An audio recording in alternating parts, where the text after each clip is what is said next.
Bom, boa tarde a todos e todas e todes. É com grande satisfação que a gente do Grupo de Trabalho sobre Propriedade Intelectual e a Associação Brasileira Interdisciplinar de AIDS dão as boas-vindas a todos os participantes deste importante evento.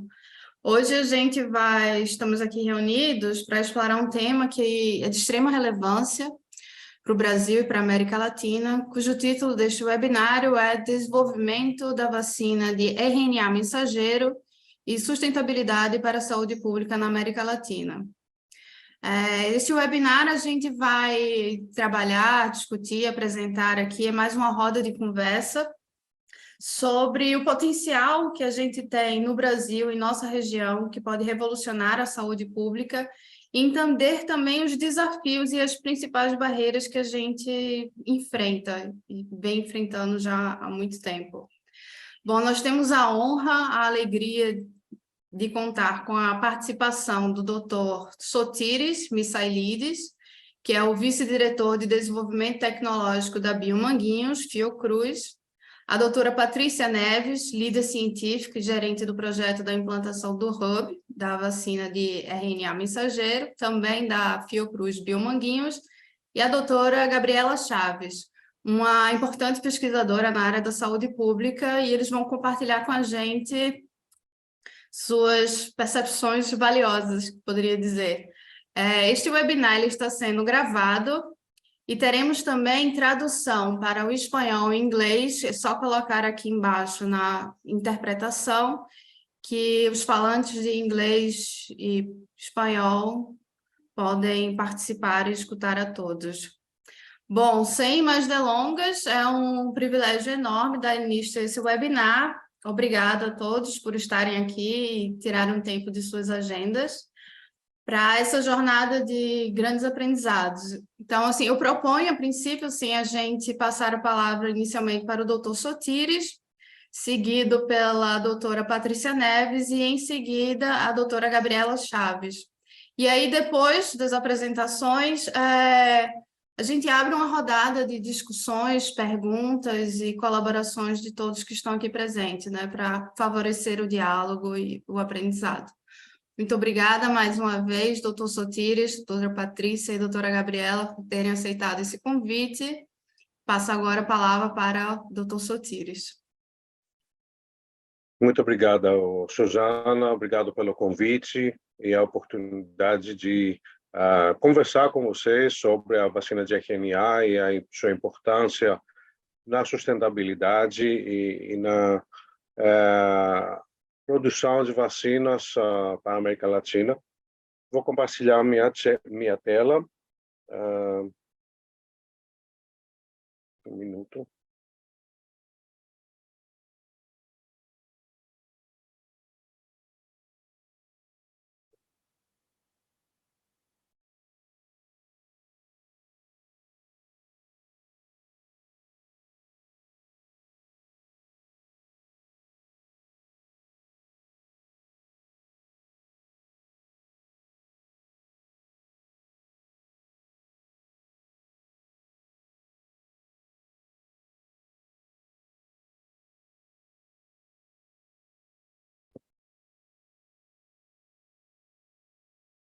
Está vendo minha tela? Sim, está perfeito. Então, Biomanguinhos faz parte da Fundação Oswaldo Cruz, Fiocruz, que é uma instituição centenária a serviço de saúde pública. E Biomanguinhos é a instituição responsável pela inovação e produção a serviço da saúde pública. Então, tem participado ativamente na produção de vacinas, biológicos e diagnósticos, e também faz parte do oferecimento de soluções para a saúde pública, tanto de rotina, como o Programa Nacional de Imunização, quanto para as diversas emergências nacionais e internacionais. No momento, Biomanguinhos produz 64 produtos, 13 vacinas 40 kits diagnósticos e 11 biofármacos, e conta com o apoio de 2.300 colaboradores. A gente cresceu bastante durante a pandemia para poder exatamente aumentar a capacidade de poder atender a emergência de saúde pública. Então, em termos de epidemias ou emergência de saúde pública, Biomanguinhos foi criado em uma dessas em 1976, com a epidemia de meningite, e desde então tem atuado nas várias emergências de saúde pública, e a última, obviamente, foi a pandemia de Covid-19, 2020, 2021, aonde Biomanguinhos trabalhou em diversas ações de enfrentamento do vírus, com destaque no diagnóstico, na prevenção e no tratamento de doença, e ofereceu para o sistema público de saúde brasileira tanto diagnósticos quanto a vacina para o enfrentamento da pandemia, e também teve a oportunidade de começar o desenvolvimento de novos produtos. Durante esse período, durante os últimos 5 anos, a gente tem oferecido uns 720 quase milhões de doses de vacina, tanto no PNI quanto na Organização Mundial de Saúde, cerca de 60 milhões de testes diagnósticos e mais uns 23 milhões de biofármacos. E a gente tem na nossa carteira 12 projetos de pesquisa e desenvolvimento e 16 transferências de tecnologia em andamento. Esses são focados sempre em vacinas, kits diagnósticos ou biofármacos, que são sempre discutidos de acordo com as necessidades da saúde pública do país e as necessidades do Ministério de Saúde. Agora, essas são as nossas vacinas, que atualmente a gente está oferecendo para o PNI.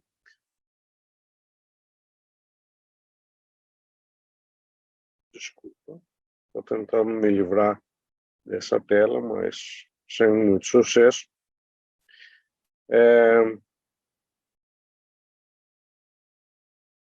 E a gente tem também uns registros que a gente não oferece no momento, ou a gente só oferece para OMS ou para exportação, Unicef, Gavi e outras organizações humanitárias. Agora, inovação, especificamente, é muito importante para a sustentabilidade, para os próximos passos para a sustentabilidade da região e da instituição. E a gente tenta fazer isso tanto com pesquisa e desenvolvimento, otimização dos nossos processos, transferência de tecnologia, estudos clínicos, e esses tanto em parceria com outras empresas, quanto em desenvolvimento próprio. Biomanguinhos começou com uma transferência de tecnologia. E até os anos da pandemia, mesmo que a gente teve uns desenvolvimentos próprios, esses são principalmente no diagnóstico. Durante a pandemia, a gente começou a ter uma quebrada de paradigma, que vem como resultado do trabalho durante muitos anos.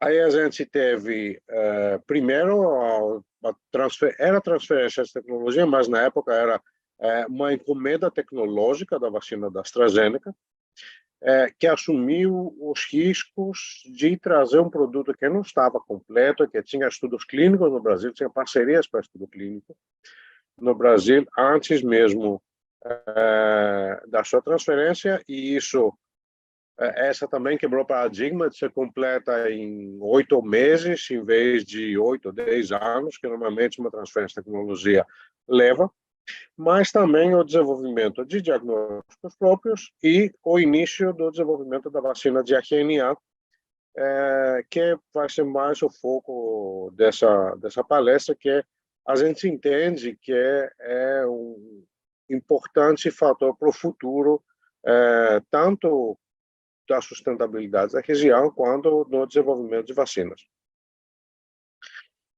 A gente trabalha com pesquisa aplicada para desenvolvimento experimental em escala de bancada, estudos preclínicos, obtenção de lotes pilotos, escalonamento, e elaboração e execução de protocolos clínicos. A gente leva um produto até o registro e a gente tem capacidade produtiva para depois registrar e produzir tanto para o país quanto para a região ou instituições globais. Então, em termos de vacinas, a gente já teve vacinas atenuadas, inativadas e de sabunidade anteriormente, e durante esse período a gente incluiu a vacina de RNA no nosso portfólio, começando com a vacina de Covid-19, mas com o potencial de criar uma linha de produtos em desenvolvimento para atender necessidades da saúde pública brasileira ou global. Então, com a vacina de Covid de mRNA, a gente começou com uma competência estabelecida de um projeto que inicialmente era para tratamento de câncer, mas que possibilitou nossa mudança rápida para o desenvolvimento de vacina para a Covid-19 e a nossa manifestação de interesse no edital da OMS para o estabelecimento de um hub de transferência de tecnologia de uma vacina Covid-19 de mRNA. E com esse desenvolvimento da vacina de mRNA, Biomanguinhos abriu uma perspectiva regional importante para a América Latina. Esse avanço tecnológico traz consigo enormes benefícios para atender às necessidades de saúde pública do Brasil e dos outros países da América Latina no futuro. Então, a gente tem a manifestação de interesse e isso era para aumentar a capacidade dos países de baixa e média renda para produzir vacinas Covid-19 e contribuir com o sucesso global da campanha de vacinação. E também, e isso é mais importante daqui para frente, para fortalecer a capacidade produtiva de tecnologias essenciais para a América Latina e o Caribe, e segurar a disponibilidade de vacinas e o desenvolvimento econômico e social nesses países.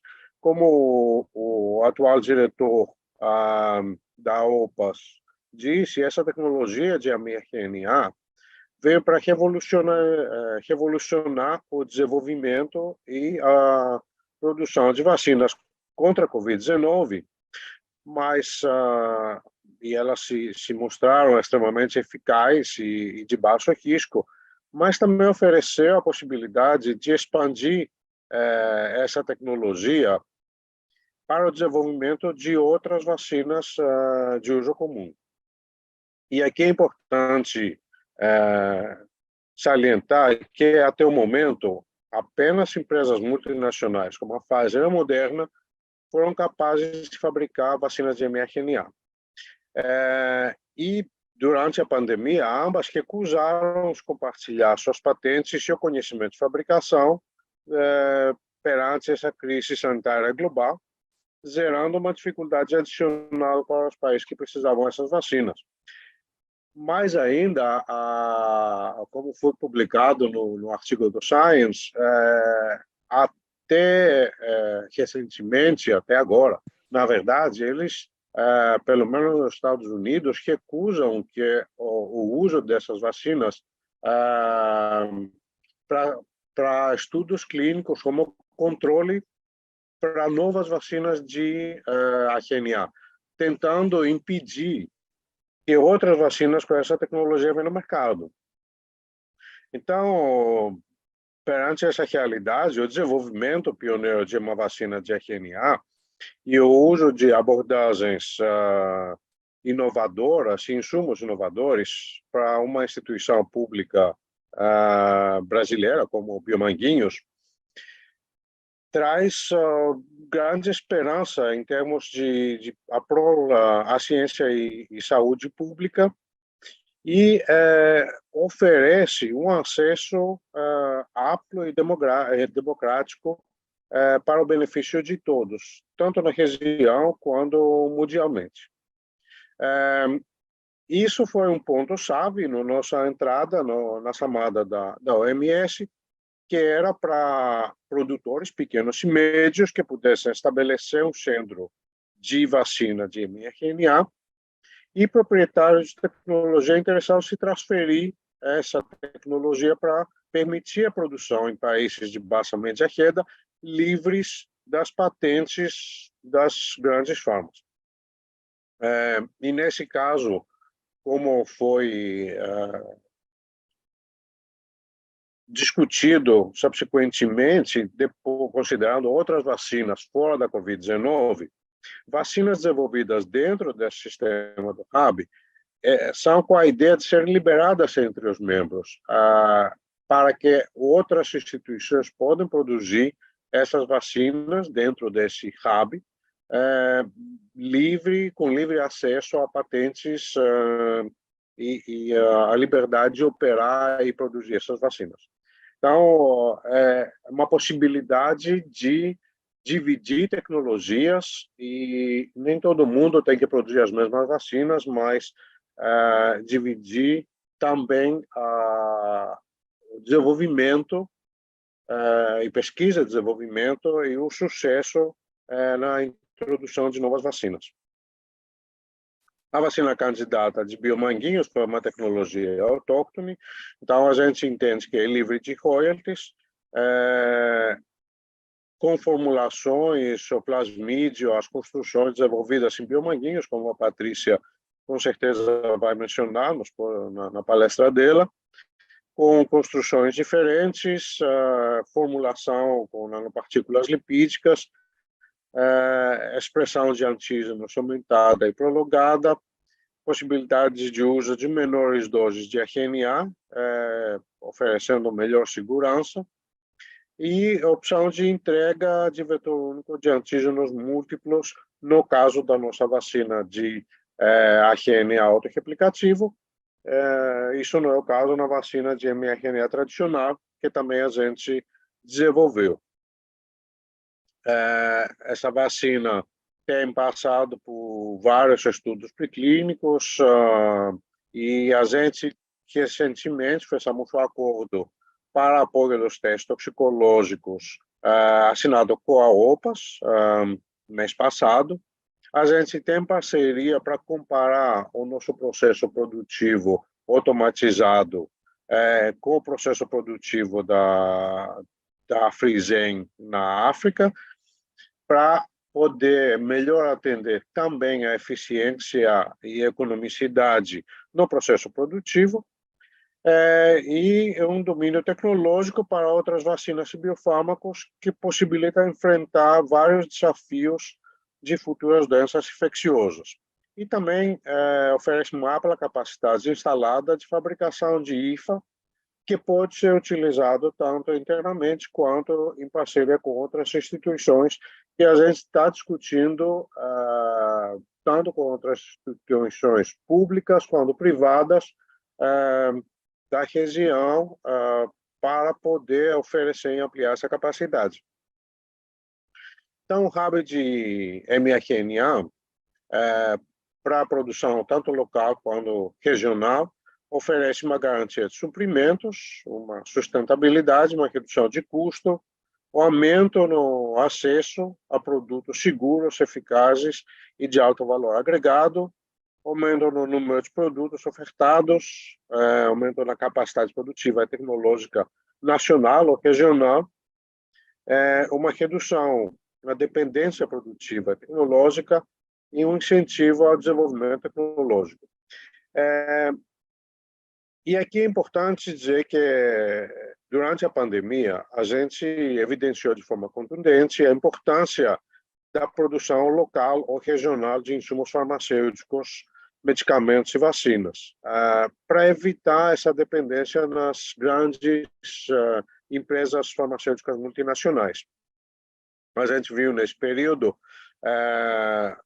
os evidentes desequilíbrios do poder global e a necessidade de ter uma soberania em saúde, principalmente para os países do sul global. Então, um dos maiores desafios enfrentados foi a dificuldade do acesso a tecnologias de saúde essenciais para combater a pandemia e principalmente com a oferta de vacinas. Então, é importante ter essa criação das vacinas de RNA, oferecendo uma proposta diferenciada como o Rabbit RNA, para fazer essa tecnologia disponível e transferir para países com acesso livre, sem pagamento de royalties, sem licenciamento. E talvez aqui vale salientar que o licenciamento compulsório talvez nem seja nem seria uma solução nesse momento, por coisa do conhecimento tecnológico atrás de certos processos em biofármacos e vacinas de alta complexidade. Então, essa proposta oferece algo mais, oferece a transferência de conhecimento e livre acesso, que a gente espera que vai ter o resultado desejado para as próximas emergências de saúde pública. Então, a gente entende, e foi discutido bastante durante várias reuniões com a OMS, com a MPP e tal, os desafios da produção local. É necessário os altos investimentos para a incorporação de novos processos, expansão de áreas, alta qualificação dos colaboradores, o custo fixo de produção e de manter uma área de produção em momentos de não epidemia, que talvez o uso é menor. As normas regulatórias, que cada vez são mais rígidas, e os altos padrões de qualidade, que demandam um sistema forte de qualidade, a capacidade de absorver essas tecnologias e o ecossistema produtivo e de inovação, que tem que ser robusto para permitir esses avanços. E uma competitividade também com o mercado privado, que no momento domina essa área. Então, umas sugestões para essa autossuficiência regional são as parcerias para o desenvolvimento em conjunto ou em rede, e isso permite o desenvolvimento de novos produtos para a saúde e para a autossuficiência regional. Em função dos desafios de produção, também trabalho em rede de colaboração, pode fazer uso das melhores competências de cada produtor ou desenvolvedor, sem duplicar esforços. Em muitos casos de vacinas multinacionais, dividir produção ou dividir produção de IFA e processamento final, podem ser podem ser soluções para aumentar a produtividade. E as alianças devem procurar reduzir também a escassez na cadeia de suprimentos e na dependência de insumos de produção, ou criar interdependências regionais que garantem acesso equitativo na região.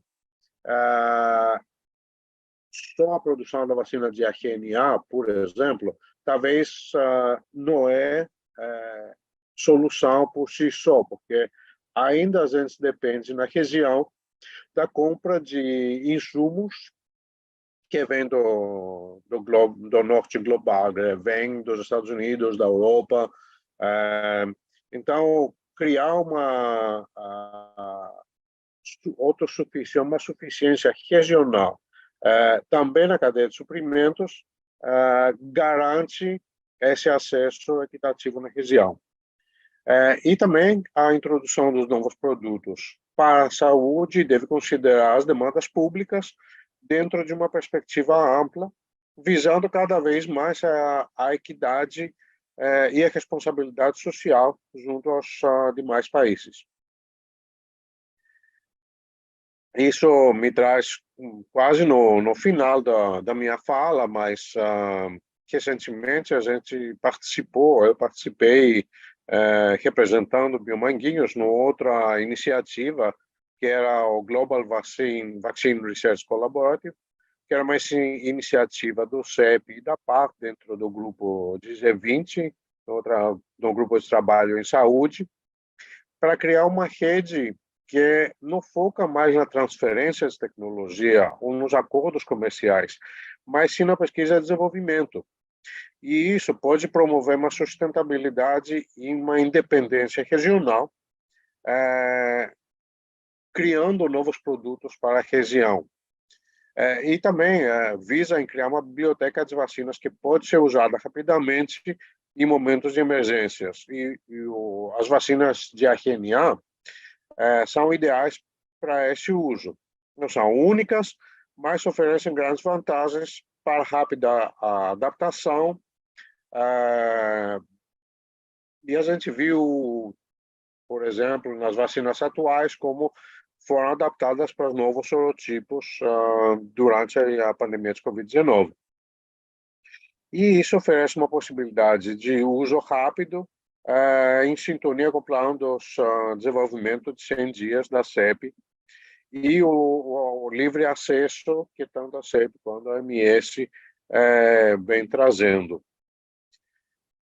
Em termos de sustentabilidade, a vacina de RNA precisa menor espaço, então plantas multipropósito para a produção de vacinas biológicos podem ser uma solução. No nosso caso, aqui o nosso bioreator de produção do plasmídio, na nossa planta piloto, que nos tempos que não precisa produzir plasmídio para a nossa vacina de RNA, também pode produzir um outro biofármaco, somatropina, no caso, que produz em E. coli.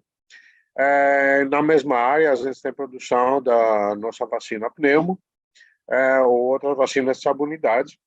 Então, a gente pode trabalhar em campanhas para essa parte, enquanto na produção da vacina de RNA, a gente tem escolhido o sistema da Quantum, que é um sistema automatizado, mas também visa produzir vacina COVID para a necessidade interna do Programa Nacional de Imunização, mas também tem ampla capacidade de produzir outras vacinas, e a gente está discutindo a produção de vacinas de leishmania, de vacina de RNA para febre amarela, RSV, entre outras possibilidades, e também as vacinas terapêuticas de mRNA,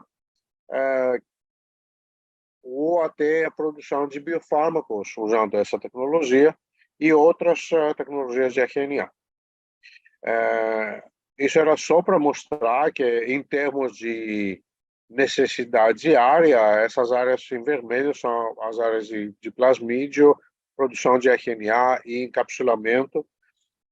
São áreas muito menores do que nossas plantas tradicionais de vacinas e biofármacos, com bioreatores de 2.000 litros, ou 4 ou 5 bioreatores de 2.000 litros em série.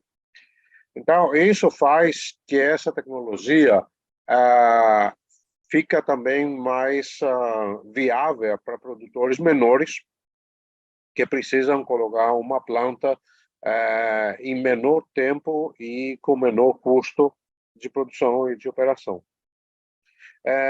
E no final, a gente também estamos no momento de criação de um complexo industrial de biotecnologia em saúde.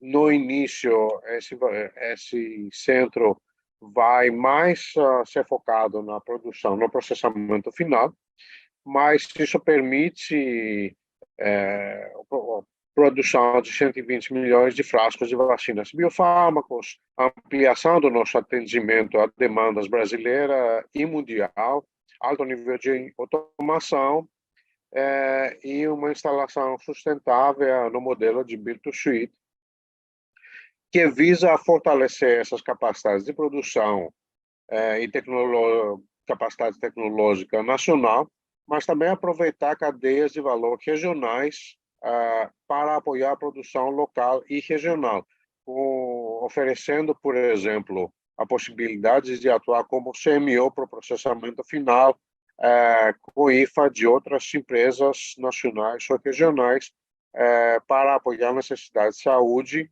e uma ampla variedade de biológicos, e a capacidade produtiva desse centro permitirá atender às demandas tanto do Ministério da Saúde quanto demandas da saúde pública regional e global, e também incluir novas tecnologias que a gente não tem no momento, como vacinas nasais, PATs e outras tecnologias que vêm sendo discutidas no âmbito da Organização Mundial de Saúde, mas que ainda não temos capacidade produtiva no país e talvez na região. Com isso, eu gostaria de agradecer pela oportunidade de apresentar essas ideias e o nosso desenvolvimento da vacina de RNA, e me coloco à disponibilidade para a discussão subsequente. Passo a palavra para a Suzana. Muito obrigada, doutor Sotiris, foi ótimo. É muito bom ver, dá um orgulho de ser brasileira, ver uma instituição pública nacional crescendo, desenvolvendo e defendendo a soberania em saúde e a produção local. Bom, vamos ter uma discussão ao final, assim, das palestras, mas eu passo já a palavra para a doutora Patrícia Neves. Muito obrigada, doutora Patrícia. Oi, Suzana, boa tarde. Gostaria de agradecer o convite para estar aqui hoje discutindo um pouco, né, sobre o desenvolvimento da vacina de RNA. Eu vou me aprofundar um pouquinho mais sobre o que a gente tem feito para tentar sair, né, das patentes, daquilo que está depositado, me aprofundar um pouquinho mais na tecnologia. Deixa eu compartilhar minha tela aqui. Já estão vendo? Sim, está ótimo. Ótimo. E então eu vou começar a minha fala mostrando para vocês essa figura, porque eu acho super impactante. Lógico que eu não vou me aprofundar, porque nem saberia explicar a quantidade de questões que estão colocadas nessa figura, mas esse é o cenário que a gente vem, um cenário tecnológico que a gente vem trabalhando, que a gente vem enfrentando para o desenvolvimento da nossa vacina. Então, aqui são as maiores empresas e universidades que detêm as patentes na área de desenvolvimento de produtos RNA e como elas se interrelacionam e brigam entre si por essa propriedade intelectual que está depositada. Então, é nesse cenário que a gente tem tentado e tem conseguido desenvolver a nossa tecnologia aqui em Biomanguinhos. Então, eu vou começar explicando um pouco.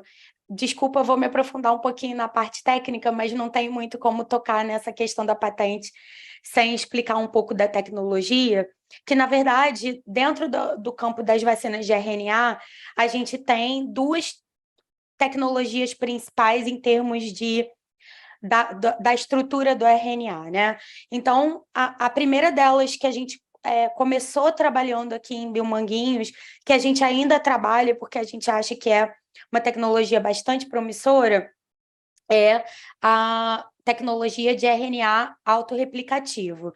Então, esse RNA autorreplicativo, além dos elementos regulatórios do RNA, que são, né, as regiões não traduzidas, que estão aqui em azul, e da cauda poliar, que são os elementos tradicionais, e da região codificante, a gente tem uma região que codifica um sistema de replicação viral. Então, essa estrutura de RNA ela é um pouco diferente daquela estrutura que a gente conhece das vacinas da Pfizer e da Moderna. E ela tem essa tecnologia de autorreplicativa, ela tem sido considerada a próxima geração de vacinas RNA, porque ela apresenta algumas vantagens em relação à tecnologia tradicional. Porque quando esse RNA ele é entregue na célula, ele tem uma capacidade de se autoamplificar. e isso faz com que as doses sejam menores, então isso aumenta a capacidade produtiva, isso também tem algumas vantagens imunológicas. Apesar disso, o desenvolvimento dessa tecnologia está um pouco mais atrasado em relação às tecnologias tradicionais, porque é um RNA mais difícil em termos de desenvolvimento, porque ele é mais longo, ele é mais difícil de entregar. A gente ainda trabalha com essa tecnologia, ela apresenta muitas vantagens, mas ela é um pouco mais difícil em termos de tempo de desenvolvimento. E como a gente tinha dois objetivos, que o nosso projeto caminhasse rapidamente e para a gente ter uma resposta rápida a essa questão do desenvolvimento local, e a gente precisava também agora me fugiu a palavra, mas enfim, que a gente precisava que esse projeto caminhasse rapidamente. Sim, a segunda coisa é que a gente queria ter um domínio completo da plataforma, porque apesar desse RNA autorreplicativo ele ter algumas vantagens em relação ao RNA tradicional em termos de vacinas, talvez para o tratamento de doenças como doenças autoimunes, ele não tenha tantas aplicações. Então, a gente queria ter um domínio completo da plataforma, então nós começamos a trabalhar também com o RNA tradicional, que é o RNA que a gente conhece das vacinas da Pfizer e da Moderna, que tem alguns elementos que são comuns a esses RNAs, que são essas regiões não traduzidas, essa cauda poli-A e a região que está aqui em verdinho, que é a região codificante. Dentro da célula, esse RNA vai agir como qualquer RNA do nosso organismo, ele vai ser traduzido na nossa proteína de interesse. No caso da Covid, é a spike, todo mundo sabe, né? Foi noticiado, e isso é motivo também de litígio entre a Pfizer e a Moderna pela utilização desse alvo. Então, como eu acabei de mencionar, um dos primeiros desafios que a gente tem para o desenvolvimento dessa tecnologia, né, utilizando o RNA tradicional, é a utilização da proteína spike, que é o principal alvo. Ela é a proteína da superfície do vírus, ela é a proteína que induz a formação de anticorpos neutralizantes, que já tem sido considerado um dos principais mecanismos de proteção, apesar da gente ter uma resposta celular importante e que tem o seu papel, mas a proteína spike ela tem um papel, né, na indução de anticorpos neutralizantes, que tem sido implicado na maior parte dos mecanismos de proteção contra os coronavírus. E aí, esse é o nosso primeiro desafio, né? A Moderna alega que a patente que eles têm a respeito do uso da proteína spike na época ainda do MERS, né, que é um outro coronavírus da febre do Oriente, que é o MERS-CoV, eles alegam que essa patente foi infringida pela Pfizer por conter uma sequência inteira da proteína spike. E isso faz parte do litígio. Então, e nós aqui em Biomanguinhos, na nossa construção convencional, a gente também utiliza a spike. O que nós fizemos a respeito disso foi realizar todo um trabalho de bioinformática, tentando desenhar essa sequência da proteína spike de forma a otimizar essa sequência e a alterar ela de certa maneira que quando você coloca isso num banco de dados de patentes, essa sequência ela é totalmente diferente daquilo que está depositado. Mas ainda assim a gente utiliza como alvo a spike, porque não tem muito como fugir disso para se obter uma proteção contra a Covid. E o que nós fizemos também em relação a isso foi alterar esses elementos 5' e 3' UTR, que a Moderna e a Pfizer utilizam uma determinada sequência desses elementos, e nós estamos utilizando elementos completamente diferentes, e também uma cauda poli-A completamente diferente daquelas que vêm sendo utilizadas por essas empresas e que estão depositadas em patentes. Então, em termos de estrutura do RNA, é isso que nós estamos trabalhando, viemos trabalhando durante esse tempo para tentar sair daquilo que está depositado e protegido em termos de patente. Em termos de construção do RNA self-amplifying, a gente também realizou alterações na sequência da replicase viral e a gente vem utilizando uma estratégia de colocar no mesmo RNA não só uma parte da spike, mas também um outro antígeno, um segundo antígeno, e fazer um direcionamento desses antígenos para o sistema imunológico de forma diferenciada. Como eu disse, como o desenvolvimento de vacinas self-amplifying está um pouco atrasado em relação ao desenvolvimento do RNA convencional, também o cenário competitivo é um pouco melhor para se trabalhar. Mas também é uma tecnologia que exige um pouco mais de tempo para que a gente consiga chegar em bons resultados, né? A gente tem alcançado alguns bons resultados com essa tecnologia, mas a gente ainda precisa ajustar alguns fatores relativos à entrega do RNA self-amplifying. Uma segunda questão que está relacionada a essas disputas judiciais entre a Pfizer e a Moderna, principalmente, diz respeito à utilização de nucleotídeos modificados na fabricação do RNA.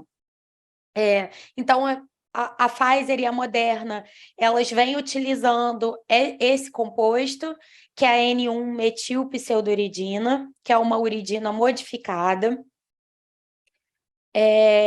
Isso é motivo de disputa entre a Pfizer e a Moderna, porque a Moderna depositou patentes no mundo todo, protegendo o uso da N-metilpseudouridina, mas essa proteção de uso ela é diferente entre os diferentes países. Por exemplo, no Brasil, a patente da Moderna proíbe terminantemente, quer dizer, impede outros fabricantes de utilizarem a N-metilpseudouridina na fabricação do seu RNA.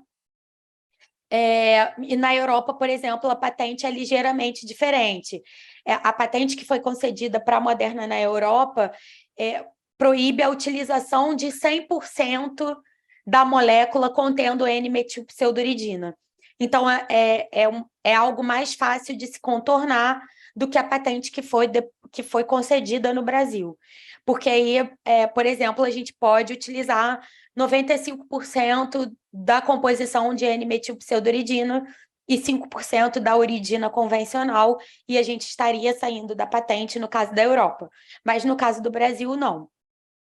E a gente sabe que a utilização desses nucleotídeos modificados é fundamental para o sucesso da vacina, porque nós temos um histórico de uma outra vacina de RNA que foi desenvolvida pela empresa CureVac, e foi testada em humanos, e ela não teve o mesmo desempenho das vacinas da Pfizer e da Moderna, e uma das diferenças é que eles utilizavam a uridina convencional no seu desenvolvimento, e isso é uma das razões a que se atribui esse insucesso da CureVac, que é justamente a utilização da uridina regular. E o que a gente fez aqui foi começar a tentar utilizar outras uridinas, outras formas de uridina, para tentar entender se utilizando outras uridinas a gente poderia alcançar os resultados esperados com a nossa vacina. Então, a gente começou, por exemplo, a utilizar a pseudouridina na fabricação do nosso RNA, e começamos a obter resultados interessantes com a utilização de outros tipos de uridina.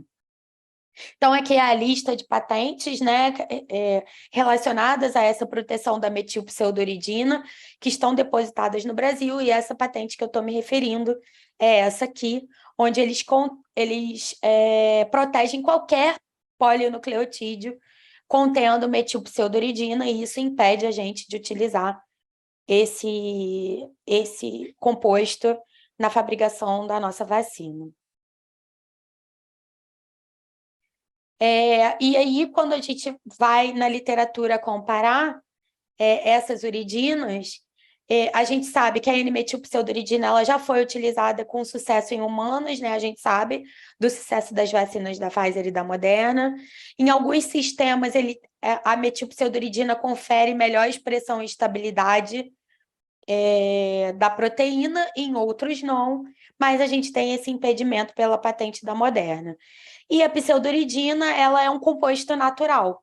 Apesar desse nome, ela ocorre naturalmente em humanos.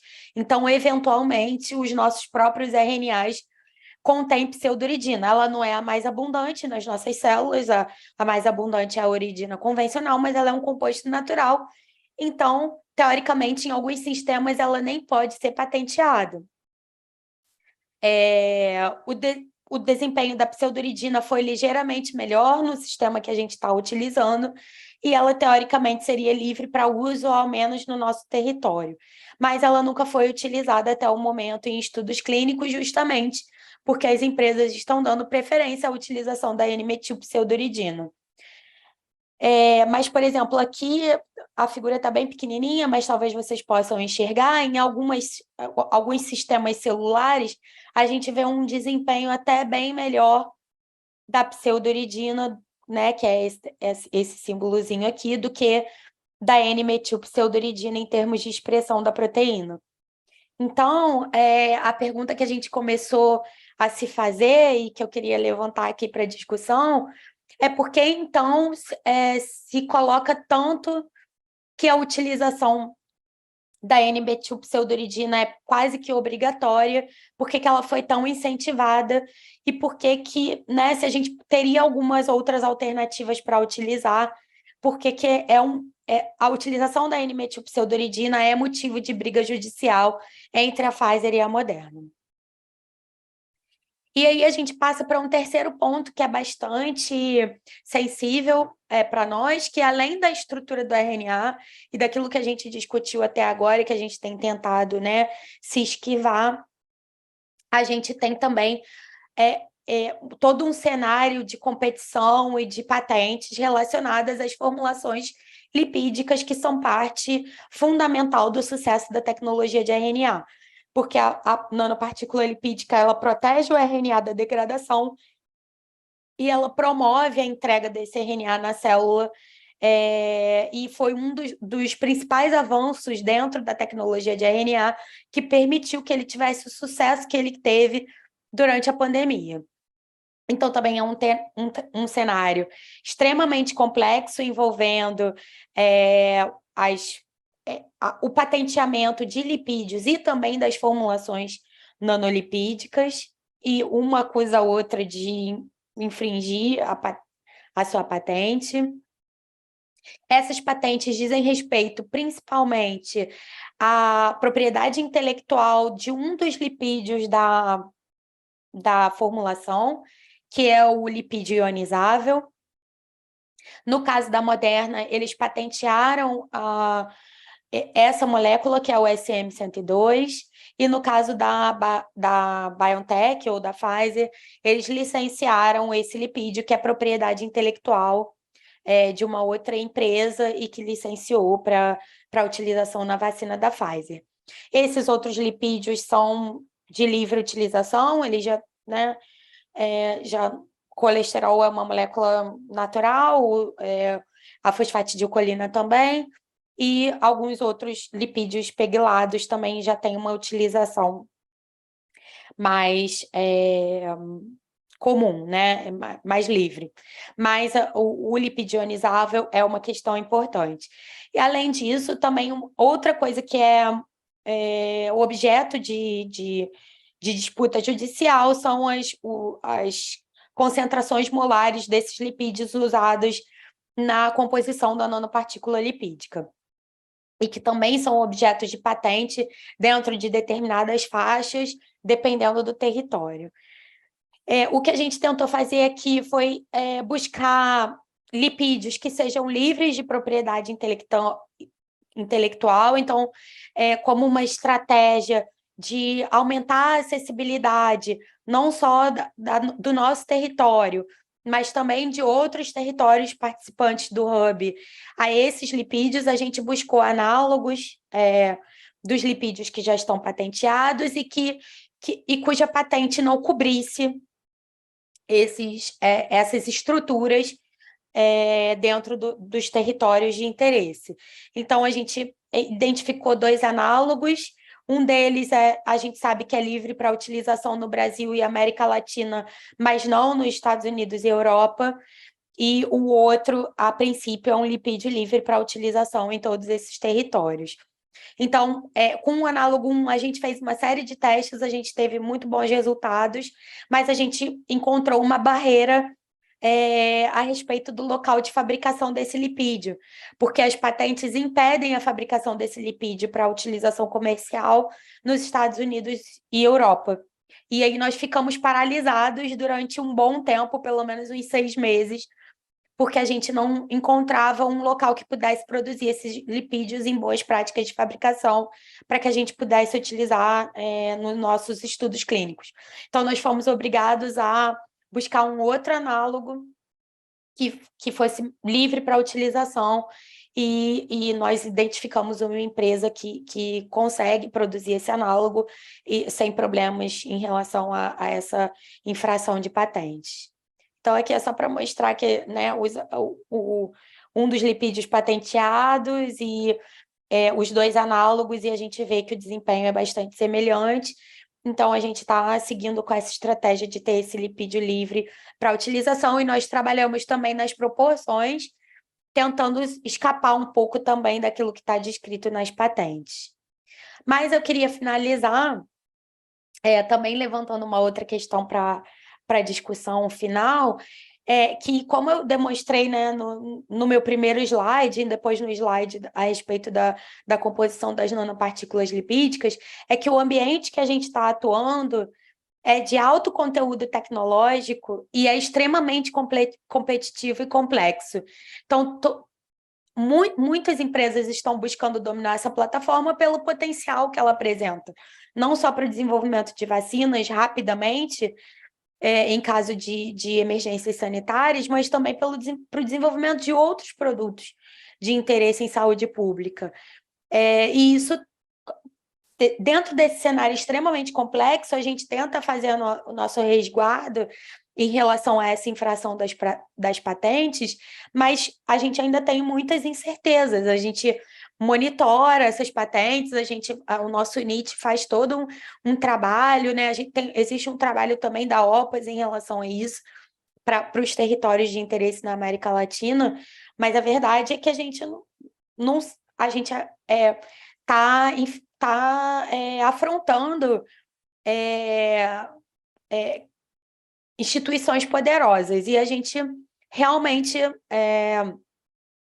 não sabe, no momento que a gente chegar com esse produto no mercado, o que a gente vai ter de retorno a respeito disso, né? Então, finalizando, eu queria agradecer a oportunidade de estar aqui discutindo. Acho que essa discussão e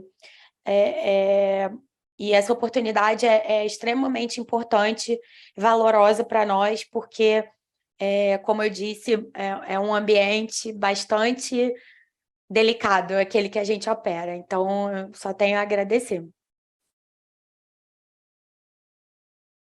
Excelente, Patrícia. Muito obrigada. Assim, acho que é impressionante ver o trabalho que vocês realizam e o enfrentamento a tantas barreiras, né? Como impacta no desenvolvimento e na pesquisa esse sistema. Bom, eu passo a palavra agora para a doutora Gabriela Chaves. Fique à vontade, Gabriela. Muito obrigada.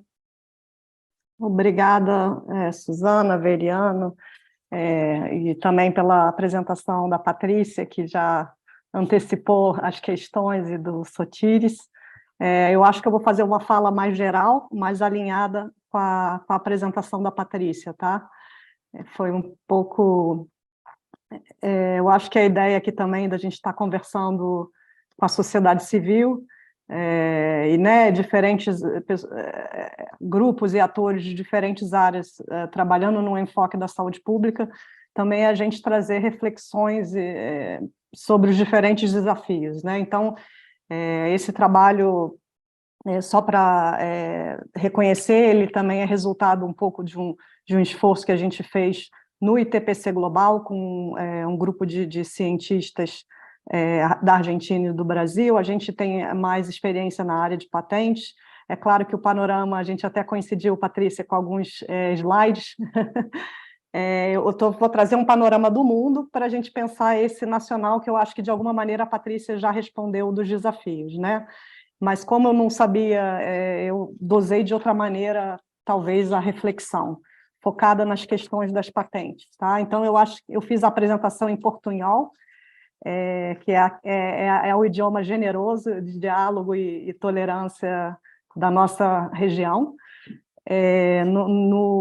para facilitar os nossos tradutores e os nossos colegas que falam espanhol, e porque eu falo rápido quando eu me empolgo, vocês também podem me dar uma freada, né? Então, eu organizei essa apresentação em três partes. A primeira, quais são as lições que a gente tem, né, trabalhando no tema de patentes e barreiras patentárias no campo do HIV, no campo das hepatites, do que a gente chama de pequenas moléculas ou small molecules, quais são as lições que a gente tem dessa experiência e como elas se traduzem um pouco na realidade que a Patrícia trouxe para o patenteamento das tecnologias de mRNA e envolvendo nanopartículas lipídicas, e concluir com um pouco de uma reflexão, né, quais são também os caminhos que podem ser trilhados nesse trabalho, que não é só para o acesso, mas o desenvolvimento, né, da produção local nesse cenário competitivo como foi apresentado. Então, se a gente olha, né, nessa primeira parte, só para a gente fazer um gancho, não entrar direto assim na questão das patentes das vacinas, né, quando a gente olha o patenteamento dos compostos químicos, né, que eu vou chamar aqui de origem sintética, de síntese química, a gente tem uma rota patentária que ela é muito mais evidente para a gente, né? A gente tem um pedido de patente inicial que cobre o insumo farmacêutico ativo e o seu processo de síntese, e a gente tem subsequentes pedidos de patentes que estão em torno desse princípio ativo, né? Que são as variações da forma do IFA, seja na forma de sal, polimorfos. A gente tem... Desculpa que o meu computador me avisa o horário os tipos de formas farmacêuticas envolvendo o mesmo IFA, e as indicações médicas, né, que se traduzem em reivindicações de patentes de métodos de tratamento, uso, às vezes segundo uso. Então, a lição que a gente pode demarcar quando a gente olha pequenas moléculas ou compostos químicos é que a gente tem, de uma maneira geral, quando a gente olha um medicamento para HIV, a gente tem uma empresa que deposita uma primeira patente, em geral, do princípio ativo, e subsequentes pedidos de patentes que vão compor o que a gente chama desse evergreening, né? Para tentar estender ao máximo o tempo de proteção, envolvendo. Então, o fio condutor dos pedidos de patentes nessa área, é o princípio ativo, né? É ele que é o elo comum desses pedidos de patente. A gente tem uma empresa, de uma maneira geral, e a gente tem um fio condutor dessas patentes, que é o princípio ativo. Esse cenário muda, como a Patrícia mostrou, né? Então, assim, isso já não é novidade, mesmo antes da vacina de mRNA. Tem um estudo feito pelo Médicos Sem Fronteiras, né, mapeando o panorama patentário da vacina para HPV e para a vacina de pneumococo. Foram identificadas, no caso desse estudo, 93 depósitos no nível internacional, não necessariamente isso se reflete no nível nacional, no marco do PCT, né, o Tratado de Cooperação em Matéria de Patentes, e 106 depósitos no PCT para a vacina de pneumococo. Então, assim, já é um campo de muitos depósitos de patentes, né? E eles cobrem diferentes partes da tecnologia, como essa figura ilustra muito bem, né? Tanto os materiais de partida, é claro que eu estou falando numa linguagem diferente, em função da minha, também que eu estou pensando na questão das patentes, né? A composição imunogênica, às vezes processos de produção e às vezes métodos de uso, que incluem até esquemas de administração. Então, isso já era uma realidade mesmo antes da entrada. Quando a gente está olhando e pensando a questão patentária, como ressaltou a Patrícia, desculpa, a gente tem a dimensão da sequência de mRNA e a dimensão das nanopartículas lipídicas, né? Então, isso aqui e quando a gente chega mais perto, como destacado, né, a gente tem os tipos de lipídios que compõem essa nanopartícula lipídica. Tudo isso se reflete nos pedidos de patentes, né? Então, assim, e o centro, né, um aspecto que eu acho muito importante, né, que foi destacado aqui, o centro é a sequência que vai codificar o fragmento antigênico, e isso também é objeto de patentes, como mencionado, né? A sequência da spike está lá também nessa tecnologia que em seguida é feito um pedido de patente. Então, fazendo um paralelo com as pequenas moléculas, com os medicamentos de HIV, onde a gente começou a trabalhar nessa área, é a sequência de mRNA que é a substância ativa, né? Então, ela que vai codificar, ela que vai ter um pedacinho que vai codificar a proteína spike, né? Pegando aqui um exemplo. Então, os pedidos de patentes mais específicos, eles vão vir à medida que essas sequências são tornadas públicas, né? Você tem pedidos de patentes mais antigos, cobrindo a plataforma tecnológica de uma forma abrangente algumas doenças, e você tem pedidos mais novos, muito específicos, porque eles estão concentrados na especificidade da sequência, né? E aí, assim, dialogando com um pouco da fala, o segundo ponto que se diferencia das pequenas moléculas nesse sentido é que você tem uma multiplicidade de atores, né, de empresas e instituições atuando na área.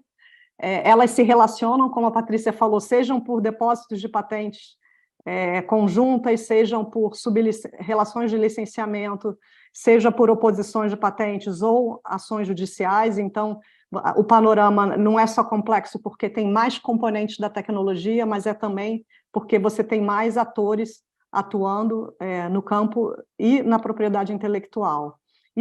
Essas especificidades da tecnologia se traduzem no que as empresas tentam proteger, né? Esse estudo foi feito no contexto dos Estados Unidos, isso não necessariamente é a realidade do Brasil, né? A gente tem que pensar sempre na territorialidade, mas esses depósitos desse estudo, olhando a questão das vacinas de Covid, né?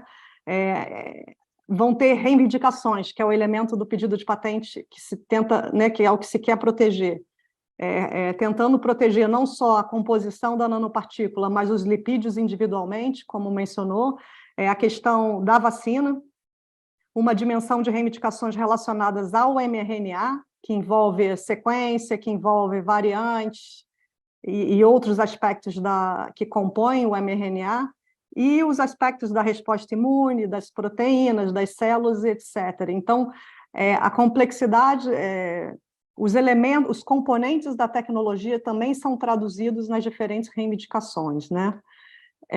Só para destacar aqui esse artigo, né, que tenta discutir um pouco a corrida das patentes no campo das vacinas de Covid para mRNA, sem perder de vista que elas só são possíveis porque, em algum momento, o genoma da sequência foi compartilhado num banco de dados, né? Então, a gente está falando de uma sequência que vem da natureza, que foi tirada de uma amostra de um paciente, foi sequenciada, foi compartilhada, e esse pedaço de sequência ele é colocado numa estrutura que vai produzir uma tecnologia importante, e em cima disso uma série de subsequentes pedidos foram solicitados, né, no contexto mesmo da pandemia.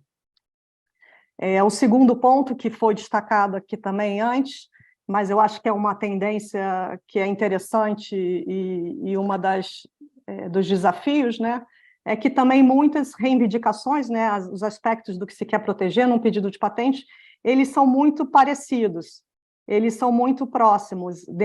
Entre os diferentes pedidos de patentes, as empresas tentam proteger, né, como mencionou o pseudo-metil-uridina. Aqui a gente está olhando, eu não consigo tirar, calma aí.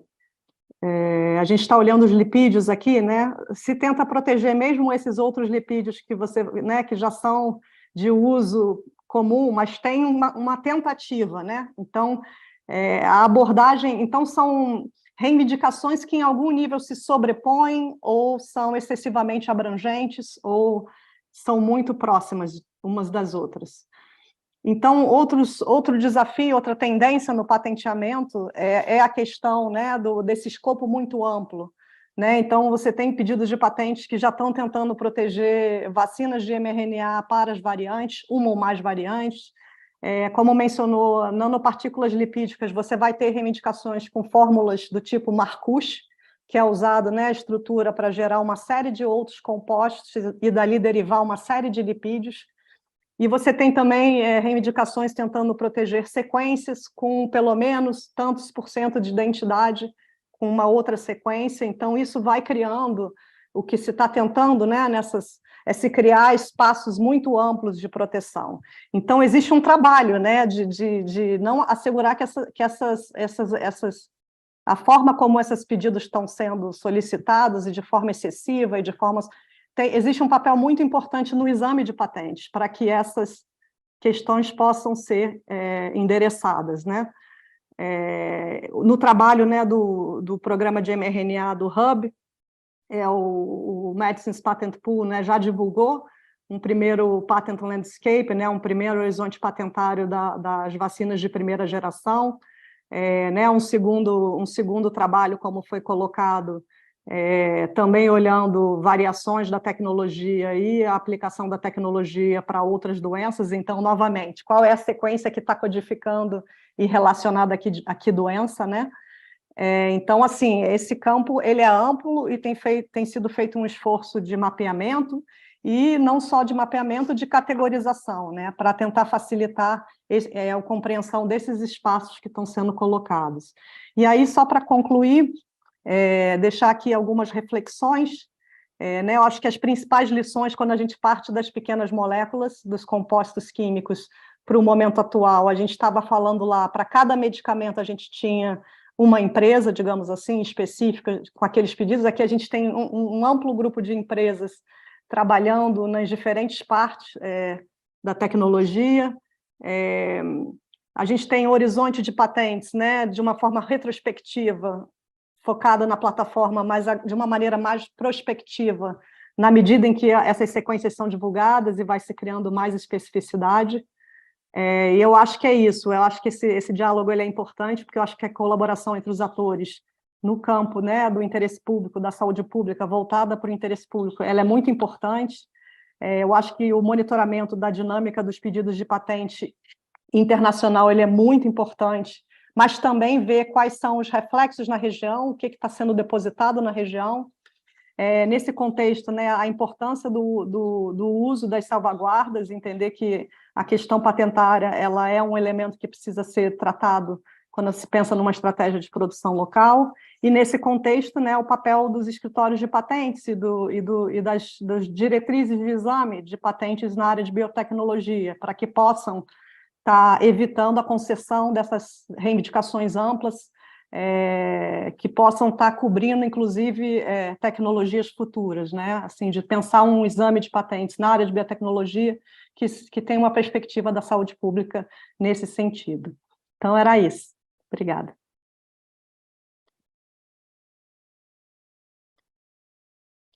Muitíssimo obrigada, Gabriela.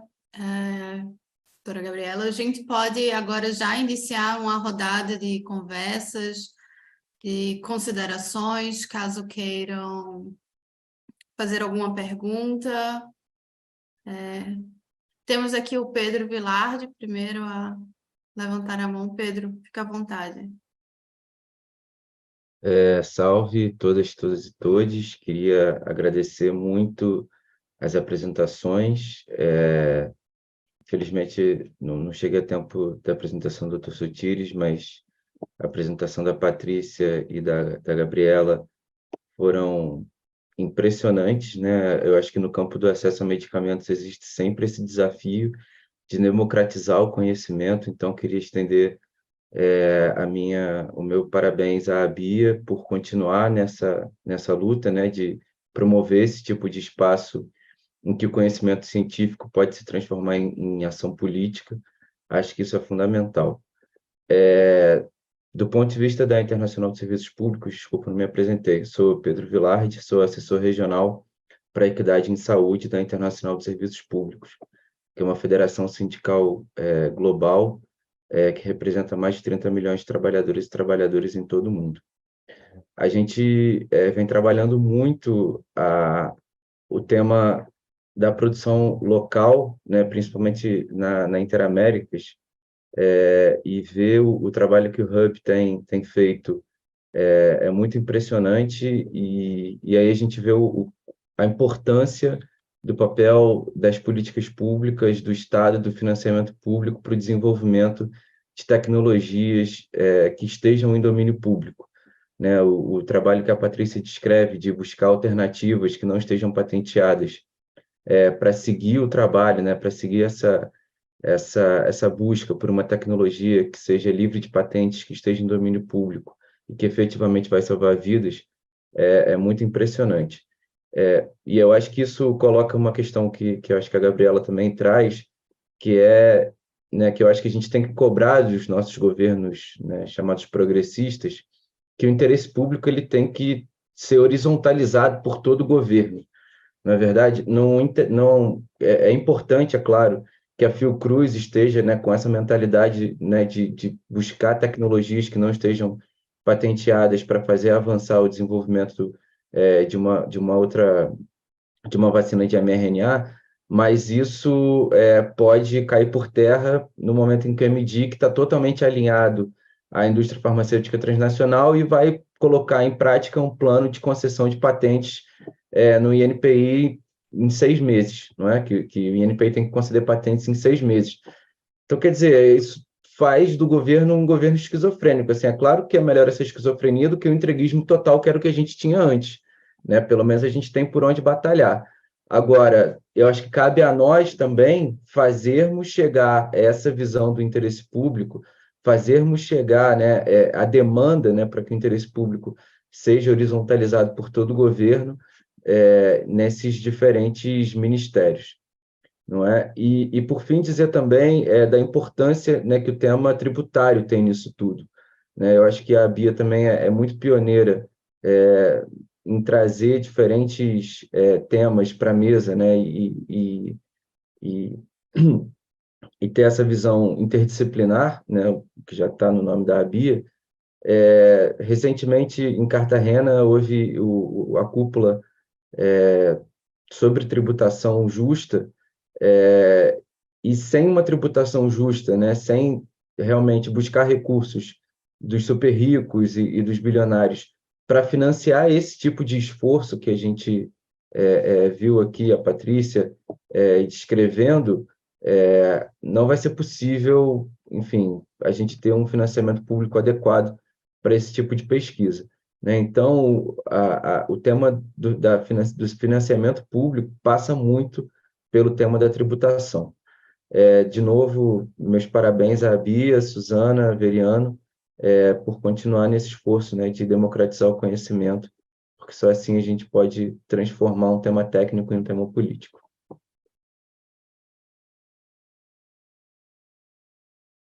Obrigada, Pedro. Acho que a gente pode iniciar uma rodada, depois do Pedro, o Veriano, em seguida Eloan, o Reinaldo.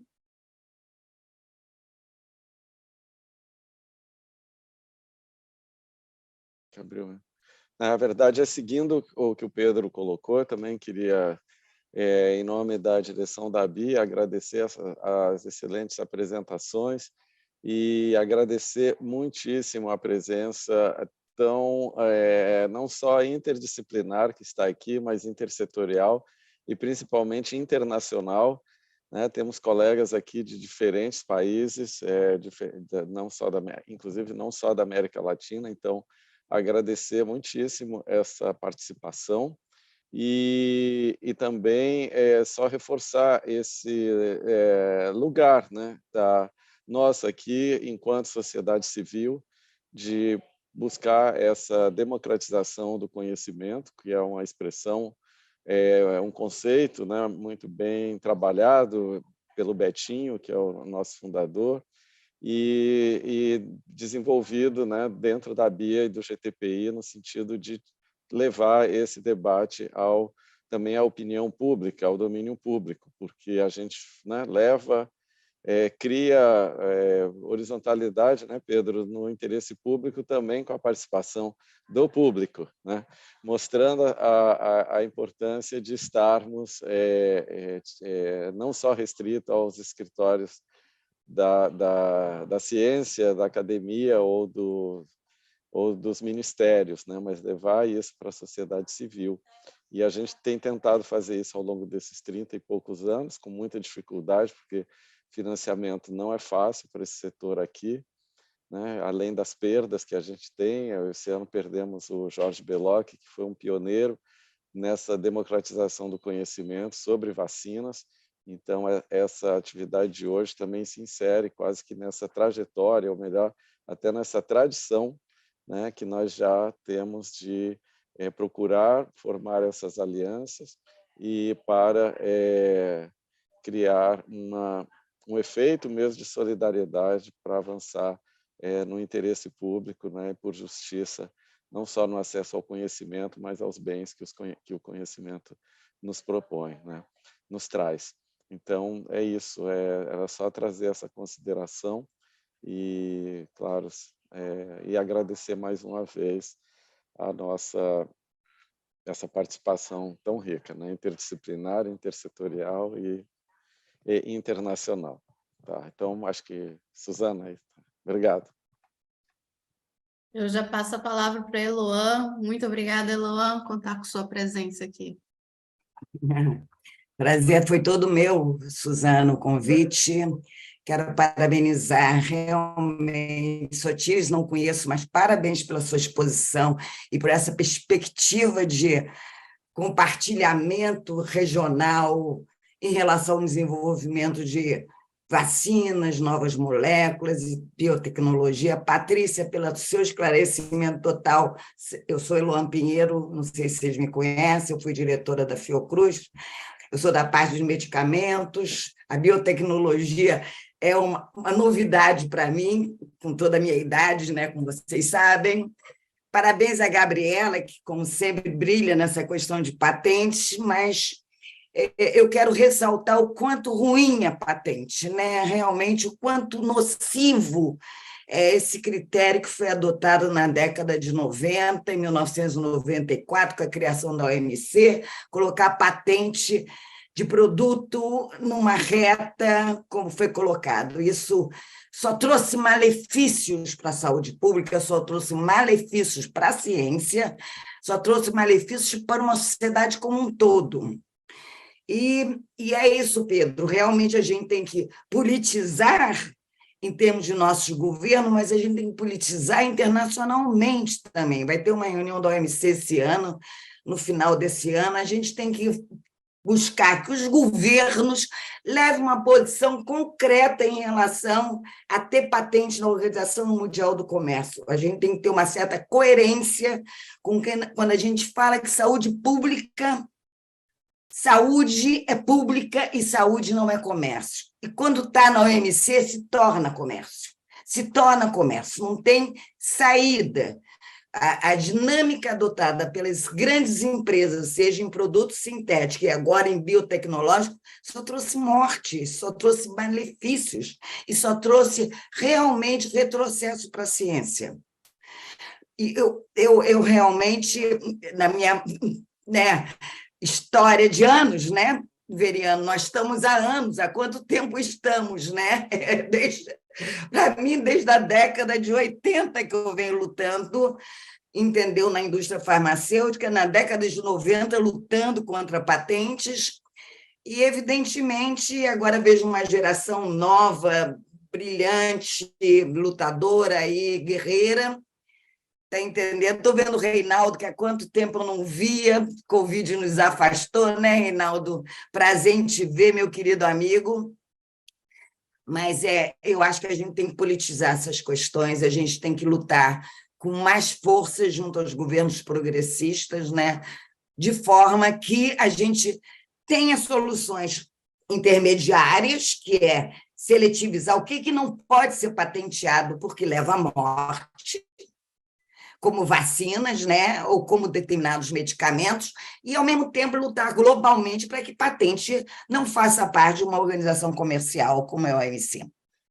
E parabéns, Veriano, por mais essa iniciativa, você, da Bia e da Suzana, do GTPI, e foi um prazer participar e ouvir tanta coisa importante em relação a uma área que não é a minha, mas que eu acho que se junta, está entendendo, naquela estratégia de que, se sabemos, devemos passar esse conhecimento, se conhecemos, devemos compartilhar com aqueles que necessitam. Isto é, realmente, saúde pública, mas não só isso, está entendendo? É direito humano e solidariedade científica. Obrigada a todos. Muito obrigada, Eloã. Muito bom te escutar. Reinaldo, a palavra é sua. Boa tarde a todo mundo. Eu já saio aqui no lucro, mesmo que terminasse agora, porque eu consegui compreender de uma maneira muito mais clara do que entrei o tamanho da encrenca, não é? No caso específico, não é, das vacinas de RNA mensageiro. Quero cumprimentar efusivamente Biomanguinhos e toda a equipe pelo esforço que estão fazendo no sentido de avançar nessa questão. Agora, para mim fica claro que são dois mundos muito diferentes, e ambos os mundos colocam desafios muito grandes, não é? Um é o mundo da Patrícia, não é? Que é o mundo da bancada e da translação da bancada, não é? O mundo da biologia molecular, não é? O mundo da técnica, digamos assim, e cujos desafios são enormes, não é? Técnica essa que não diz respeito apenas ao RNA mensageiro, como manipular o RNA mensageiro, não é? Mas também, quer dizer, com relação às nanosferas. Eu me recordo que, durante a pandemia, eu li em algum lugar que o problema maior, quer dizer, que o desafio tecnológico maior não era do RNA mensageiro, e sim da nanosfera. Ela é que viabilizou, digamos, a transformação de conhecimento em produto, e que levou a Pfizer a ter um faturamento de quase 100 bilhões de dólares nesse período todo. Nanosfera, aliás, que ela não teve nada a ver com a criação, não é? Que foi feito em outro lugar, se não me engano, na Alemanha. Não é? E a outra questão, que não está no reino da técnica, não é? Como o Pedro falou e Eloã falou também, é a questão política, não é? Quer dizer, não basta dominar a técnica, não bastará a Biomanguinhos ter, digamos, um protótipo de excelente qualidade. A gente pôde ver das duas intervenções que tem certas coisas, por exemplo, no campo das nanosferas, as patentes não permitem nem que você avance na técnica, não é? Não, você não pode ir além, você não pode continuar, digamos, nesse terreno limpinho, né, da técnica, se você não tiver acesso à nanosfera. E o problema da nanosfera é um problema patentário também, né? E no caso do caminho político, né, que é o caminho que eu tenho mais interesse em refletir, em poder, de alguma maneira, contribuir, eu quero dizer o seguinte: claro, Eloã aponta, esse movimento político ele tem que ser internacional, não tem dúvida. Mas, mesmo que seja internacional, é de uma dificuldade enorme. A gente viu as tentativas no âmbito da OMC durante a pandemia, e olha que estávamos frente a uma tragédia global, não é? E a OMC, que é inteiramente penetrada pelos interesses da Big Pharma, não conseguimos absolutamente nada. Não conseguimos nem depois do presidente dos Estados Unidos da América decidir que era preciso avançar na democratização das patentes, porque a Big Pharma é a Big Pharma, né? Ela tem um mercado hoje de 1 trilhão e 500 bilhões de dólares, mercado mundial de medicamentos e vacina, né? Então, eu acho que a gente, além de, digamos, tensionar internacionalmente, como Eloy sugere, nós temos que ter um olhar um pouco mais sutil sobre o ambiente interno, não é? Veja só, o que acontece hoje? Quer dizer, eu já estou sentindo, não é, que o nosso foco passou a ser o MIDIC, não é?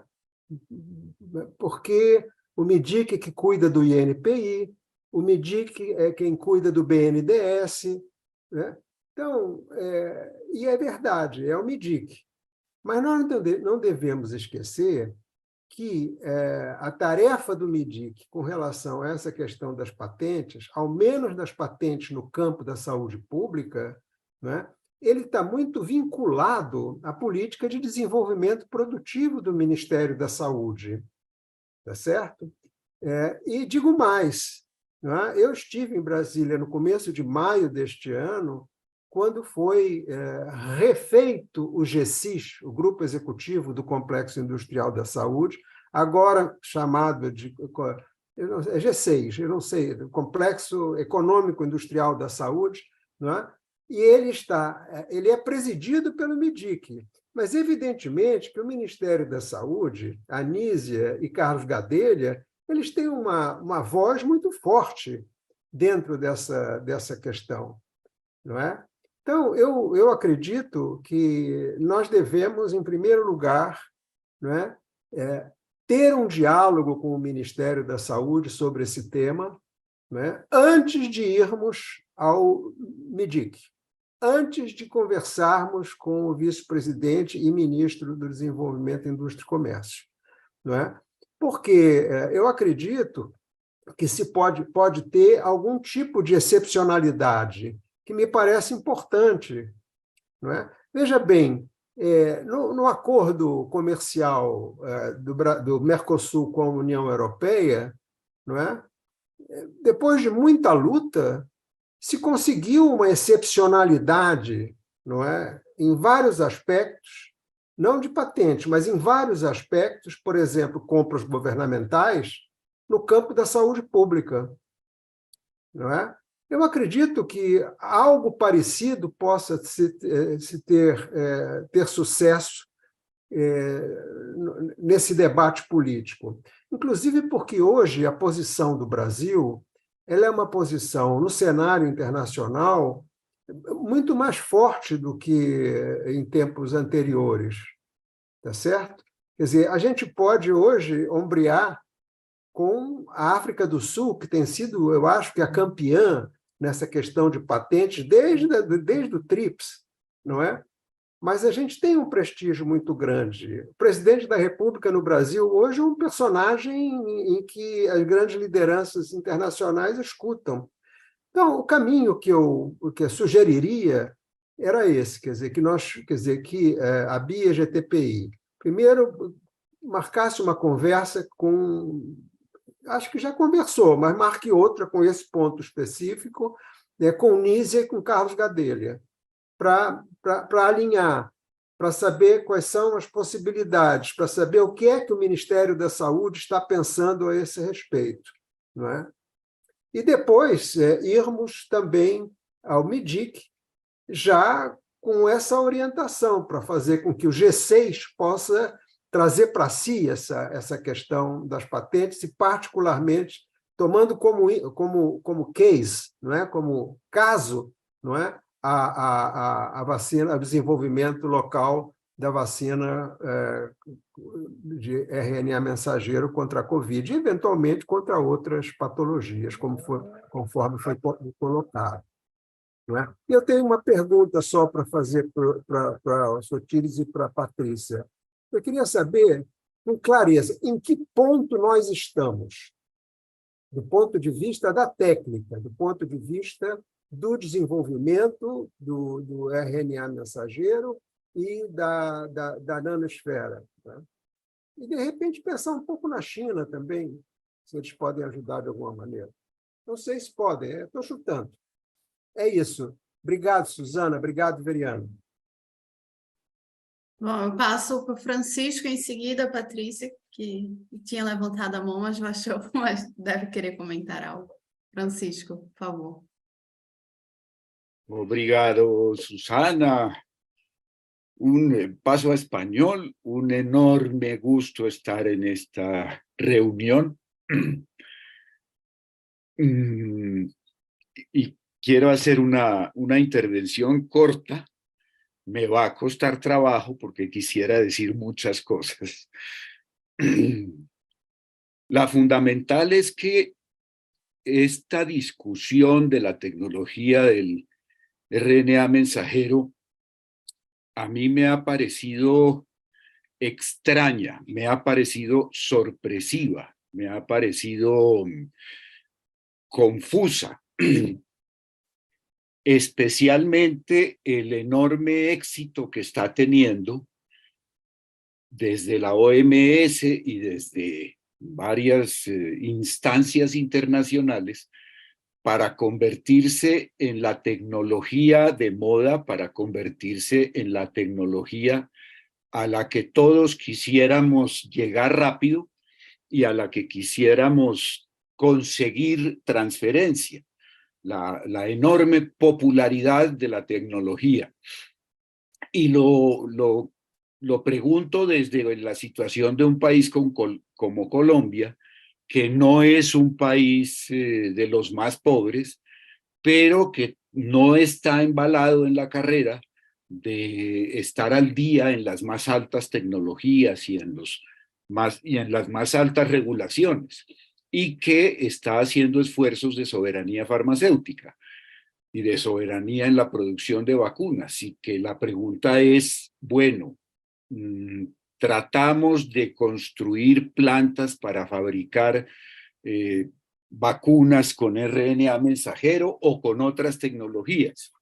Y ahí hay varias preguntas, pero a mí me gustaría pues empezar con un planteamiento. Las vacunas de RNA mensajero fueron un excelente instrumento para vacunar primero y muy bien a los países ricos, segundo y menos bien a los países de ingreso medio alto, y de ahí en adelante yo creo que la experiencia con COVID-19 fue que las vacunas RNA mensajero fueron muy buenas para los países ricos y para los ricos en los países donde había algunos recursos, pero no resolvieron ningún problema, no fueron una buena herramienta, una buena estrategia para los países pobres. En Colombia, que no es un país de los más pobres, a pesar de los esfuerzos que hemos hecho, que han hecho algunos gobiernos de convertirnos en país cada vez más pobre,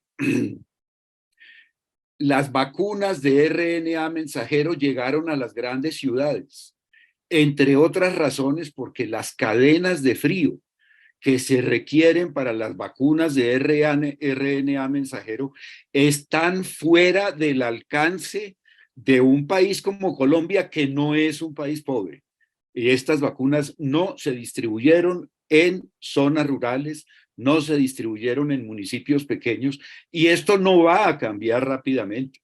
Y esa es una preocupación que tenemos que tener al momento de tomar decisiones y al momento de tomar decisiones políticas. Y yo sí creo que hay un esfuerzo de la gran industria y de los países del norte de posicionar esta tecnología para no sé, darle una legitimidad y hacer una generalización que permita que de ahora en adelante vacunas de tecnologías antiguas, entre otras cosas, puedan competir por el manejo de las próximas pandemias y de las vacunas que hoy estamos utilizando. Si yo fuera un productor de vacunas que tenga esta tecnología, y casi todos ya están haciendo lo posible por tenerla, pues me interesaría mucho que vacunas basadas en virus vivos o en virus atenuados o en virus muertos o en fracciones proteicas, esas vacunas no fueran competencia conmigo. Y no olviden ustedes que los desarrollos tecnológicos y las altas tecnologías no solamente sirven para mejorar calidad y desempeño de los productos, también sirven para excluir. Y yo me temo mucho que, y no he hablado mal de las patentes, para eso tengo a Eloan, para eso siempre estará Eloan con nosotros, pero yo odio las patentes igual o más que Eloan, y me parece que adicionalmente, para países en desarrollo, vacunas que tengan o tecnologías que tengan esta locura de patentes, pues no deberíamos ni estarlas discutiendo. En Colombia ese es un debate difícil. Yo me declaré y me vuelvo a declarar opositor a esta tecnología por esas razones. Hay una adicional. Las vacunas de RNA mensajero introducen un RNA mensajero que termina codificando una proteína antigénica, la más antigénica. Una vacuna basada en virus muerto tiene muchos más antígenos. Una vacuna de virus vivo atenuado tiene muchos más antígenos. Una vacuna de virus vivo es mucho más antigénica, y uno, por intuición, por lógica, opina, cree que si tienes 10 antígenos contra uno, pues aunque el uno sea el más antigénico de todos, tener 10 antígenos mejora la respuesta inmunológica de la mayoría de las personas. Y ahí siempre ha habido muchas preguntas de qué pasó con COVID-19, porque las vacunas de COVID-19 fueron unas vacunas de un comportamiento relativamente distinto al de la imagen tradicional de vacunas que teníamos.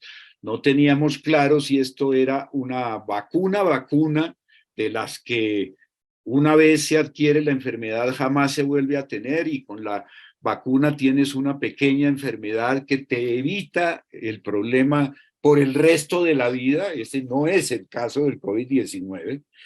COVID-19 redujo mortalidad, eso se lo agradecemos y hemos pagado mucho por eso, pero vacuna es otra cosa. En Colombia se estuvieron tratando de desarrollar vacunas fundamentadas en combinación de péptidos que tenían 100 y tantos péptidos antigénicos tomados de las secuencias de las proteínas originales, de las secuencias originales del virus, y que eran tan prometedoras como estas.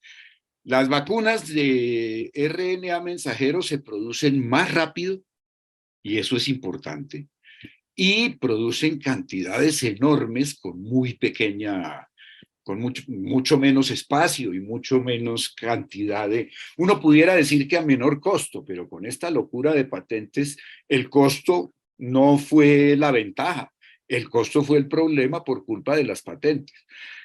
Así que yo termino diciendo que me parece muy sospechoso, me produce mucha preocupación el sexy de las vacunas de RNA mensajero, la tecnología de RNA mensajero, y me parece que tiene que ser materia de un análisis político muy, muy, muy juicioso, porque yo no sé si Brasil tenga recursos suficientes para cambiar su cadena de frío para todo el mundo en todo el país. Colombia no lo tiene. y ya resolvió que no lo hizo. Y hay muchas otras consideraciones que hay que tener en cuenta al discutir esta tecnología y sobre todo la locura de las patentes, que aunque se diga que hay transferencia de tecnología, que se hace rápido y que estas patentes sí y estas patentes no, y que las patentes sean locales y que etcétera, etcétera, esto de las patentes siempre termina siendo un terreno en el cual uno no tiene nunca completa tranquilidad al momento de hacer una decisión de desarrollo tecnológico. Obrigado. Bom, obrigada, Francisco. Tem uma pergunta aqui no chat. Vocês acreditam que é possível para o Estado argentino utilizar essas novas tecnologias para financiar uma investigação científica para a cura do HIV? Bom, nós temos ainda 17 minutos de conversa, mas eu gostaria de passar já as palavras para Patrícia, Sotires, Gabriela. Eu acho que houve questões interessantes.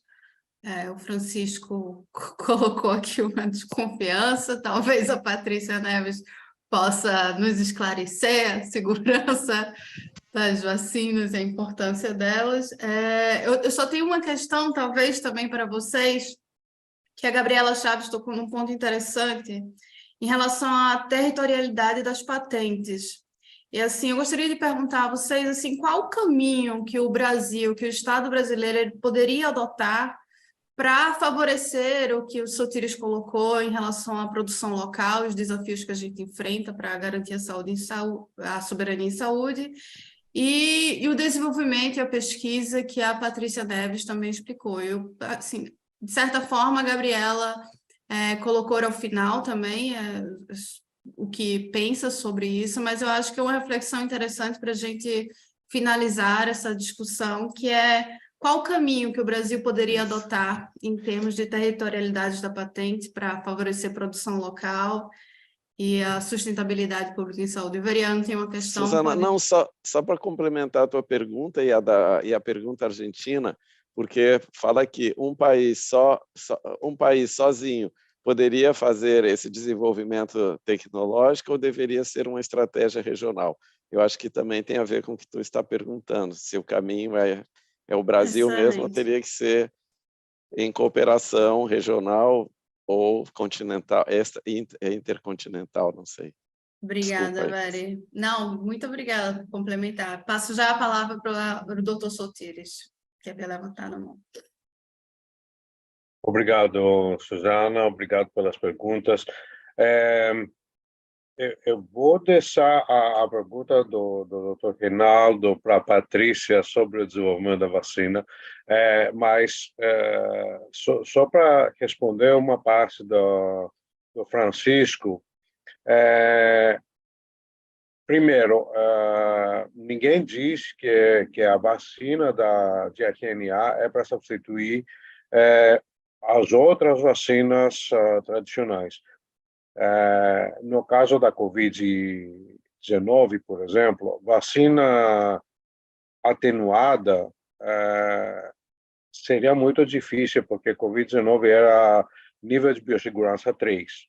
Então, para produzir vacina atenuada de Covid-19, precisava instalações de produção de enorme magnitude a nível de biossegurança 3.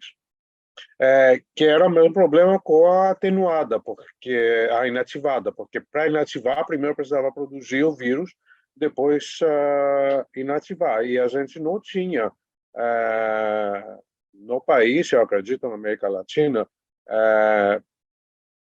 planta de produção que poderia produzir vacinas inativadas ou atenuadas da Covid-19. A vacina de RNA ofereceu uma alternativa porque era muito mais rápida de produzir e era uma tecnologia segura, como era, de certa forma, o adenovírus que foi usado e outros desenvolvimentos.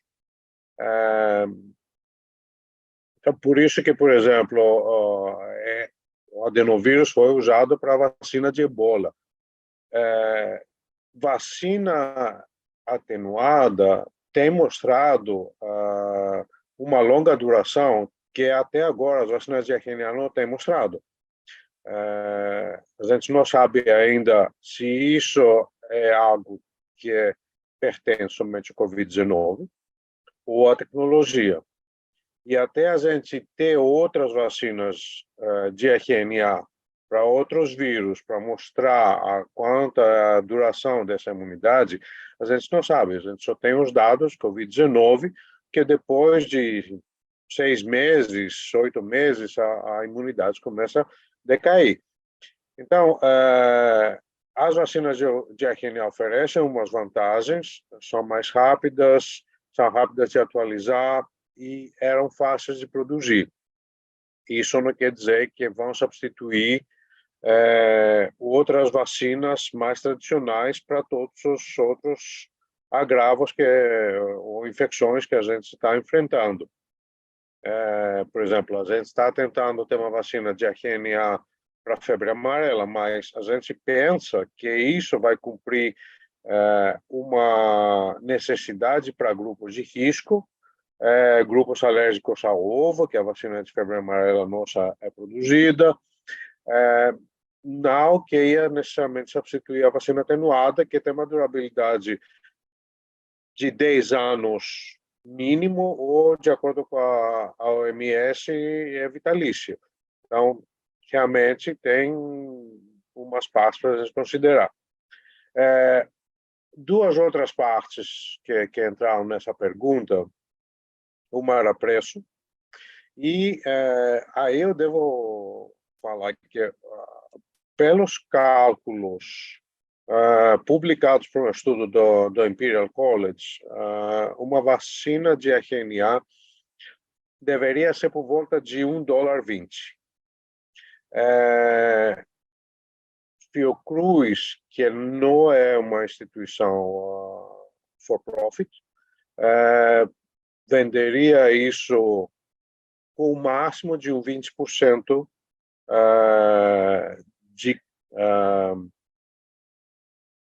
de lucro, que é, na verdade, parte da sustentabilidade da instituição. Isso quer dizer que a vacina ia vender para $1,40, $1,50. A Pfizer vendia para $20 e com uma intenção de aumentar para muito mais. Então, o custo real da vacina não é o custo real da vacina. É o custo que as grandes farmas, justificando o custo de desenvolvimento e tal, eles impõem essa vacina, enquanto o resto do mundo não tem acesso. E eles seguram esse acesso para poder ter um lucro de 200%, ou 2.000%, dependendo do produto. Mas não é um custo real. E, finalmente, sim, essas primeiras vacinas começaram com uma cadeia de frio de menos 70. As próprias Pfizer, Moderna, diminuíram para menos 20, porque no início eles tinham insegurança que o produto ia ser estável, então colocaram o máximo de condição para manutenção, mas depois eles diminuíram isso, e tem agora várias tecnologias que vêm em desenvolvimento para conseguir vacinas liofilizadas de RNA. A Arcturus vem com uma tecnologia que é liofilizada, então é estável a longo prazo. A CEP está apoiando outras tecnologias para isso. Tem os patches como modelo de delivery que garante essa cadeia de frio. A gente está pensando exatamente nisso para a próxima geração da nossa vacina. Então, isso era uma primeira tentativa de uma vacina que nunca tinha chegado no mercado, mas agora os desafios é exatamente ultrapassar esses gargalos da cadeia de frio e do custo para poder trazer isso como uma solução rápida, não única, de novo, não é para substituir todas as vacinas ou para todos os tipos de infecções, mas que a gente pode implantar para uma produção local. Patrícia, não sei se você quer adicionar umas coisas nisso, passo para você. Obrigada, Sotiris. Acho que você já falou a maior parte das coisas que eu falaria, mas só vou acrescentar mais duas coisas. Uma, que eu sou imunologista e eu também gosto de muitos antígenos. Mas o fato de ter uma vacina inteira não necessariamente significa que a resposta e a proteção vai ser melhor. E a gente viu isso na Covid, né? A gente teve vacinas de vírus inteiro inativados que tiveram um desempenho muito pior do que a das vacinas de RNA. E isso é bem técnico, né? Bem tem a ver com o sistema imunológico, tem a ver com a formulação da vacina. Então, sim, eu acho que a vacina de RNA tem essa limitação, e é por isso que até que nós começamos o nosso desenvolvimento com a vacina self-amplifying, porque ela permite que você coloque mais de um, e por acreditar nisso, a gente começou trabalhando com ela, apesar dela ser mais difícil. E isso traz, talvez, uma maior durabilidade da imunidade, e isso, como o Sotiris falou, é algo que a gente vai saber daqui a pouco, quando começarem a sair outras vacinas de RNA. Mas, apesar de entender e concordar com essa questão da complexidade, é óbvio que vacina de vírus atenuado é imbatível, duração de imunidade para a vida inteira, é febre amarela, é sarampo, a gente sabe, mas aí você tem a balança, né, que a gente, como vacinologista, como imunologista, sempre coloca, né, a segurança e a imunogenicidade, a duração da imunidade. E a segunda coisa é que não é só a tecnologia, óbvio que rede de frio é um problema, a gente já vem discutindo isso com o Ministério da Saúde, mas no estado que as vacinas de RNA estão hoje, de conservação a menos 20 para o Brasil, não é algo impossível, é algo que a gente já tem, e se a gente for falar de vacinas de subunidade, a gente vai ter essa mesma questão, porque as proteínas não são estáveis em temperatura ambiente. Então, a gente vai ter que ter rede de frio, vai ser também apenas um antígeno ou 2, porque ninguém vai combinar 50 proteínas diferentes. Então, são questões que vão vir com tecnologias mais modernas. Não tem jeito.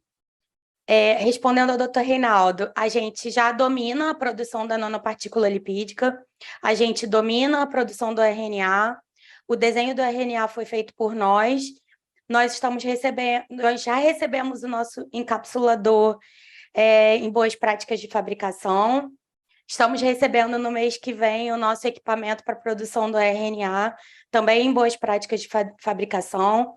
Nós já fizemos inúmeros ensaios pré-clínicos, utilizando o modelo mais stringente que nós temos, que é o modelo em camundongo K18, que é o modelo de letal, né? Que o vírus mata o camundongo, porque o modelo de hamster ele é mais próximo ao modelo humano, onde você tem morbidade, mas não tem mortalidade. Nós estamos prontos para começar os testes em hamster e os toxicológicos, que foi o objeto do nosso acordo com a OPAS, que eles vão financiar essa etapa da toxicologia. Então, uma vez o toxicológico pronto, nós estamos prontos para entrar em fase 1. Então, até o final desse ano, a gente vai ter todas as condições ajustadas em biomanguinhos para entrar em estudo de fase 1 no ano que vem. E uma coisa que eu levantei a mão para falar, só para fechar essa questão política, que eu acho que é uma discussão muito importante, que a Gabriela falou um pouco na fala dela, e o Dr. Reinaldo falou um pouco também, sobre que proteção o papel do escritório de patentes brasileiro tem nessas questões, né? Como que a gente pode trabalhar com o INPI para que a gente não esteja tão exposto em termos né, de política também, né, de concessão de patentes. Porque do momento que o INPI concede essas reivindicações muito amplas, a gente começa a não ter espaço de manobra em termos tecnológicos. E isso faz parte da proteção do sistema tecnológico brasileiro e, em última instância, de facilitar ou dificultar o acesso da população brasileira e também da população da região a esse tipo de tecnologia. Como o Sotiris falou, se a gente não tem esse espaço de manobra para desenvolver por nós mesmos, a indústria farmacêutica vai ter 2.000% de lucro. E os países que têm dinheiro pagam por isso. Então, eu acho que o papel do escritório de patentes é fundamental na proteção da tecnologia nacional. E é isso que eles fazem fora do Brasil. Eles protegem as patentes que são deles. Eles concedem amplamente porque eles querem proteger o país. Então, eu acho que está no momento da gente levantar esse tipo de discussão. Obrigada, Patrícia. Gabriela, você gostaria de comentar? Acho que já faltam 2 minutos. Agradecer pela participação. Eu acho que o excesso de... Eu acho que, novamente, patentes para HIV não era fácil, mas era um problema de acesso, né? A gente está discutindo patentes aqui como um desafio para o desenvolvimento tecnológico que vai facilitar o acesso. Então, eu acho que não podemos nos intimidar. Eu acho que o trabalho de se discutir, de se compreender e de se buscar as ferramentas, as salvaguardas do TRIPS estão previstas na legislação brasileira, né? Existem caminhos de subsídio ao exame, assim como as empresas fazem, né? Como o slide da Patrícia, né? Também existe por exemplo, na Europa, uma oposição de patentes apresentada pela Organização Humanitária Médicos do Mundo. Existe uma, né, também apresentada. Então, assim, eu acho que existem as salvaguardas do TRIPS. Isso não pode ser um motivo para parar tudo e não seguir. E sim, quais são os caminhos dentro do arcabouço que existe, tanto para não permitir que essas patentes excessivas sejam concedidas e também assegurar quais são as ferramentas possíveis no contexto de uma eventual concessão, né? Mas eu acho que o caminho que está sendo trilhado é muito bonito e vamos juntos. Obrigada. Obrigada, Gabriela. Patrícia, Sotiris, vocês gostariam de fazer uma fala final? A gente já está aqui agora sim encaminhando para o encerramento desse webinário, assim, agradecendo mais uma vez a participação de todos vocês. Esse webinar ele está sendo gravado, nós vamos produzir um relato dele, teremos um produto dele, e a gravação será disponibilizada em português no YouTube. Sotiris, Patrícia, a palavra com vocês. Obrigada. Obrigado, Suzana. Não, eu só gostaria de agradecer pela oportunidade de participar e trazer aqui parte do nosso trabalho e os desafios que essa tecnologia, como qualquer nova tecnologia, traz. Voltando ao assunto das outras patentes, tem tecnologias consolidadas de 40, 50 anos que não tem mais esses desafios, mas a gente está vendo uma nova tecnologia que está trazendo benefícios. É importante trazer isso para a sociedade e ver como a gente melhor pode ajudar. Obrigado. Eu gostaria só de agradecer também a oportunidade. Eu acho que discutir essas questões é fundamental para o trabalho que a gente vem fazendo e para a garantia do acesso, e são questões que estão presentes no nosso dia a dia. A gente discute aqui quase que diariamente com o nosso NIT, como que nós podemos, né, atuar melhor para diminuir um pouco essas barreiras que a gente encontra. Então, queria só mesmo finalizar agradecendo a oportunidade. Bom, Muito obrigada a todos e todas pela presença. Foi um webinário muito bom, enriquecedor. Falamos de democratização do conhecimento, produção local, soberania em saúde, o impacto das patentes no desenvolvimento, na pesquisa, na acessibilidade.